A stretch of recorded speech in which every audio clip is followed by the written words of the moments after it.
Senhores, bom dia. A turma de Civil 1. Hoje eu vou fazer um vídeo um pouquinho mais cirúrgico. Vou tentar não me alongar muito. Não só porque eu quero postar logo isso, mas porque eu quero reservar coisas para a aula.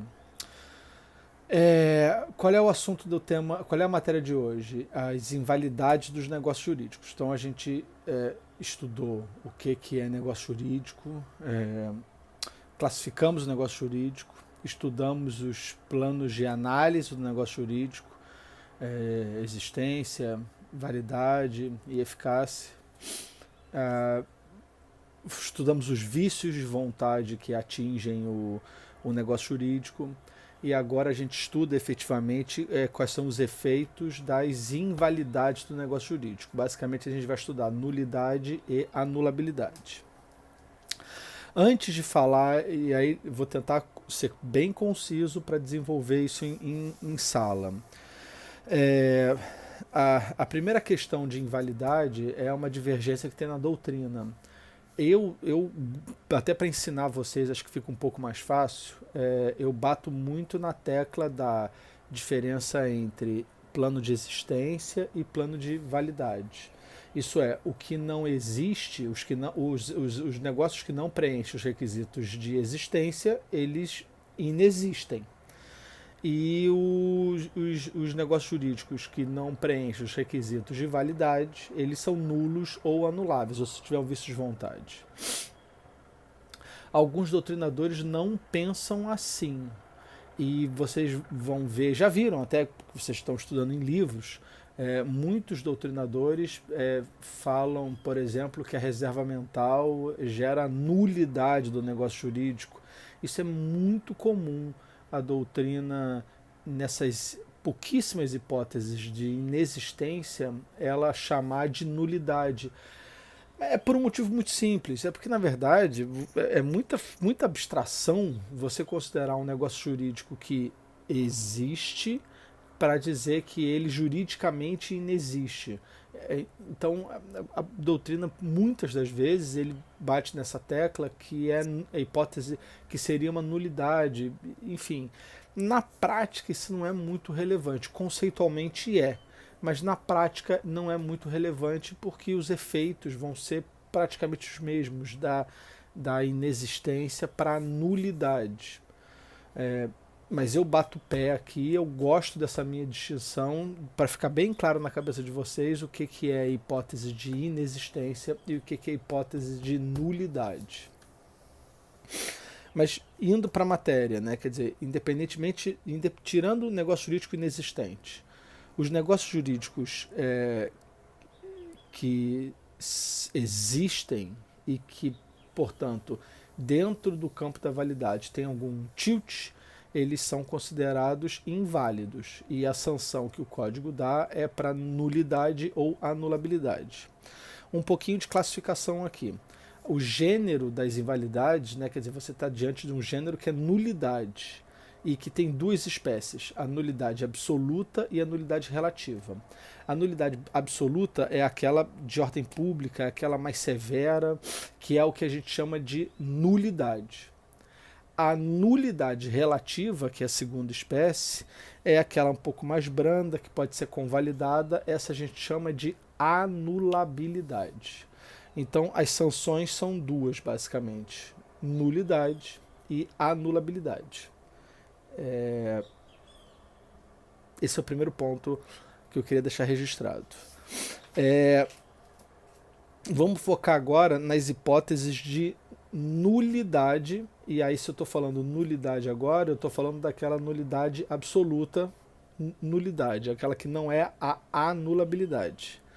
As hipóteses de nulidade absoluta ou simplesmente nulidade, elas estão previstas no artigo 166. E as hipóteses estão aqui. Aqui o código fala, olha, se houver algum desses problemas aqui, o negócio jurídico será nulo. Quais são esses problemas aqui? E são casos que vocês conhecem bem. Eu já vou ler quebrado aqui. É nulo o negócio jurídico quando? 166. E aí eu vou agrupar 4 incisos. O 1, o 2, o 4 e o 5. O que fala o 1? Celebrado por pessoa absolutamente incapaz.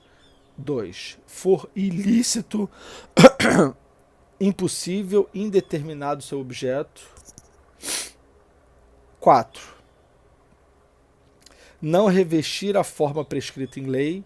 5. For preterida alguma solenidade que a lei considere essencial para sua validade. Esses 4 incisos aqui a gente já estudou outras vezes. Aonde? No plano de validade, quando eu apresento o plano de validade para vocês. Esses 4 incisos aqui são os 3 incisos do artigo 104. Quando eu defino lá para vocês o que precisa para o negócio jurídico ter validade, eu falo do artigo 104, que fala pessoa capaz, objeto possível, lícito, determinado ou determinável, forma prescrita ou não defesa em lei. Por que tem essa referência? Por um motivo muito simples. Ele exige no 104 que isso tenha, esses negócios jurídicos tenham esses requisitos para ter validade. Se não tiver esses requisitos, estão aqui no 166. O negócio jurídico é nulo. Então, se for feito por pessoa absolutamente incapaz, é nulo. Se o objeto for ilícito, é nulo. Se não revestir a forma prescrita em lei, é nulo. E se outra solenidade, qualquer coisa, outra forma, é nulo também. Então, é para casar o 104 com o 166, inciso 1, 2, 4 e 5. Vamos ao inciso terceiro. Motivo determinante comum a ambas as partes for ilícito. Aqui o código aproxima, na verdade, esse inciso terceiro é quase que primo irmão da simulação. O que ele está dizendo é o seguinte, olha, claro que não é hipótese de negócio jurídico simulado. Aqui ambas as partes quiseram fazer esse negócio jurídico, só que eles o fizeram para burlar a lei.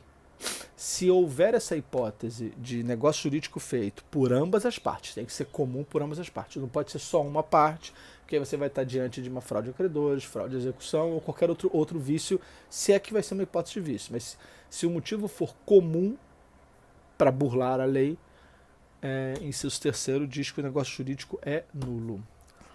Isso é uma inovação do Código de 2002, isso não havia no Código anterior. E o inciso sexto também fala a mesma coisa. Tiver por objetivo fraudar lei imperativa. Então, são incisos de irmãos, né? Então, se eu tiver a intenção de, inciso terceiro,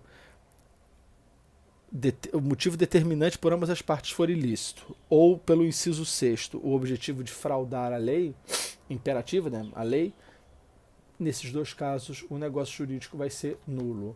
Aqui eu faço uma observação que eu queria explorar com vocês. Eu ia até fazer um vídeo extra, mas acabei não fazendo.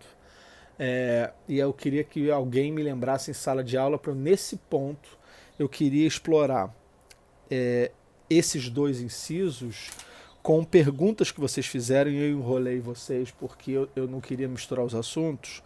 Quando eu falo de fraude a credores, eu tenho o parágrafo 2º, que diz assim, na fraude a credores, só é fraude a credores, só os credores que já o eram ao tempo daqueles atos podem pleitear a anulação deles. Então, o que eu quero fazer um paralelo com vocês é alguém que perguntou, acho que na turma da noite, mas então se eu esvazio meu patrimônio para aí contrair dívidas, isso é fraude a credores? Eu falei que sim, mas torci para vocês não perguntarem muito. E eu queria explorar um pouquinho mais isso, porque tem a história dos credores presumidos. E a proteção é múltipla do código, porque se você fizer isso com a intenção de esvaziar para contrair um crédito, uma dívida lá na frente. Se você fizer isso com o objetivo de fraudar a lei imperativa, que é pagar os seus credores e tal, vai ser uma hipótese de nulidade. O código tenta ficar bem amarradinho, assim, tipo. Mas vamos estressar isso um pouco mais em sala. E aí, falta um inciso, que é um inciso interessante, que é o inciso 7. a lei taxativamente declarar nulo ou proibir-lhe a prática sem combinar sanção. Aqui vocês vão ver muitas vezes também. Essas aqui não são não tem só essas hipóteses de nulidade, há várias outras. Em muitas delas, o código expressamente diz é nulo o negócio jurídico, e aí, por exemplo, tem a hipótese do é nula a doação feita da integralidade do seu patrimônio se você não guardar parte para sobreviver. Isso é uma hipótese de nulidade, está no artigo 500 e... Tá aqui, ó. Vou pegar. Enfim, eu não vou ficar procurando artigo agora não, porque eu não vou cansar. 540 e... Não durmam. Aqui, ó, 548. É nula a doação de todos os bens sem reserva de parte ou renda suficiente para a subsistência do doador. O código expressamente fala. É nula. Beleza.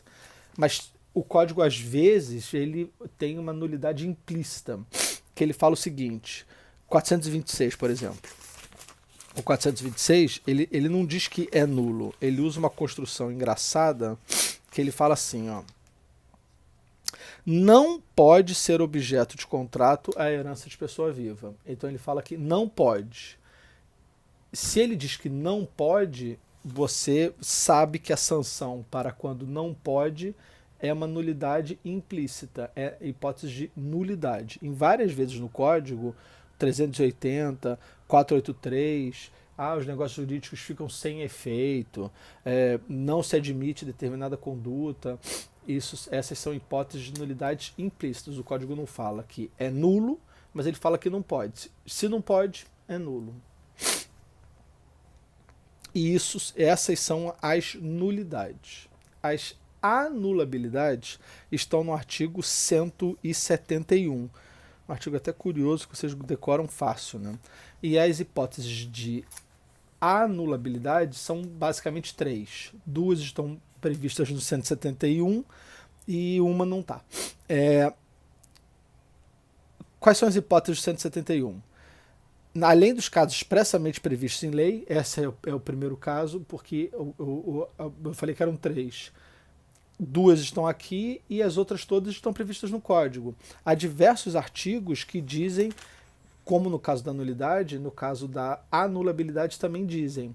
Esse negócio jurídico, se você fizer, é anulável. E eu dou um exemplo para vocês aqui, é o exemplo que está no 400 e... Aqui, ó.